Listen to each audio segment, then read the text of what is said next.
பிஹெச்இஎல்ங்கிறது ரொம்பவே பெரிய ஏரியா. இங்கே வந்து ஃபேக்ட்ரிஸில் ஒர்க் பண்ணுறவங்களுக்கு குவார்ட்டர்ஸும் இருக்குது. ஏரியா ரொம்ப பெருசாக இருந்தாலும் ஏரியா ஃபுல்லாக மரமாக தான் வச்சுருப்பாங்க. அதனால நிழலுக்கு பஞ்சமே இருக்காது. இது ஒரு மண்டபம். இதை வந்து சி செக்டர் திருமண மண்டபம்னு சொல்லுவாங்க. இங்கே ஃபங்க்ஷன்ஸ் நடந்துக்கிட்டே தான் இருக்குது.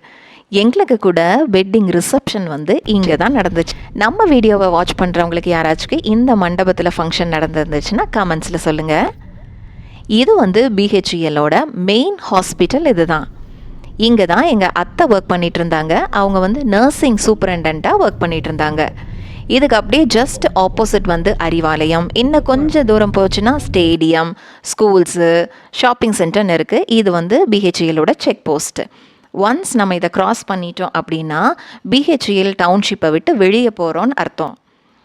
இங்கே எங்கள் அத்தை ஒர்க் பண்ணிகிட்டு இருக்கும்போது இங்கே அலாட் பண்ண குவார்ட்டர்ஸில் தான் ஸ்டே பண்ணிகிட்டு இருந்தாங்க. இப்போ குவார்ட்டர்ஸில் இல்லை, அவங்க ரிட்டையர்ட் ஆனனால பக்கத்துலேயே நாங்கள் வீடு கட்டிட்டு அங்கே போயாச்சு. இப்போ கூட நம்ம அங்கே போய் ஸ்டே பண்ண போகிறதில்ல. நடந்துட்டுருக்கனால நம்ம ஜஸ்ட்டு பார்த்துட்டு மட்டும் நம்ம கிளம்ப போகிறோம். இங்கெல்லாம் மரம் வச்சுருந்தாங்க. இப்போ பெயிண்டிங் பண்ணுறதுனால எல்லாத்தையும் கட் பண்ணிட்டாங்க. இங்கே எனக்கு பர்சனலாக பிடிச்சது வந்து இந்த டிசைன் தான். முன்னாடி வந்து இது பிளெயினாக இருக்கும். இப்போ பெயிண்டிங் ஒர்க் நடக்கிறனால இதை வந்து ஹைலைட் பண்ணியிருக்காங்க. ரொம்பவே அழகாக இருக்குது.